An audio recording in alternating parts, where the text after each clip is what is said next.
สวัสดีครับพบกันอีกตอนแล้วนะครับสำหรับอสังหาง่ายนิดเดียวนะครับสำหรับตอนนี้จะสืบต่อนะครับจากตอนที่แล้วที่เราบอกนะครับว่ารถไฟฟ้าในกรุงเทพเนี่ยมันมีกี่สายที่ผมบอกไปแล้วนะครับก็มีนะฮะ BTS มี MRT นะครับแล้วก็มีอะไรครับ Airport Rail Link แล้วทุกท่านทราบกันไหมล่ะครับว่าคำย่อนะครับของ BTS และ MRT นั้นย่อมาจากอะไร เริ่มจาก BTS ครับ BTS นั้นนะครับเป็นคำย่อมาจาก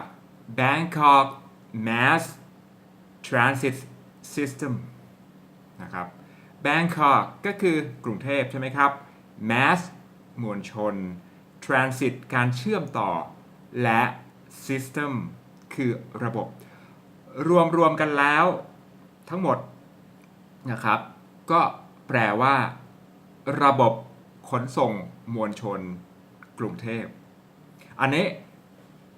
ต่างชาตินะครับเขาก็จะคุ้นชินกับคำว่า Skytrain Skytrain Sky ก็คือบนฟ้าท้องฟ้า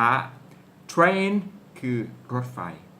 นะครับต่างชาติเขาจะคิดเลยว่าตรงนี้คือรถไฟลอยฟ้าหรือ Skytrain ส่วน MRT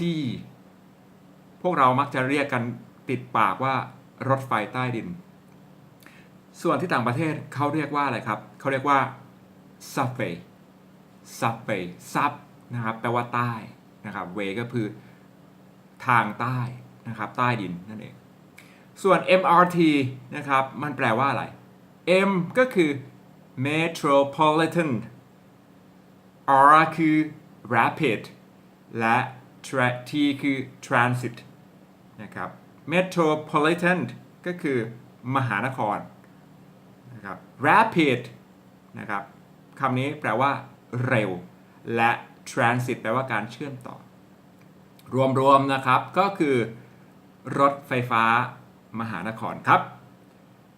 สำหรับท่านใดนะครับที่ชื่นชอบนะครับคลิปนี้นะครับอยากให้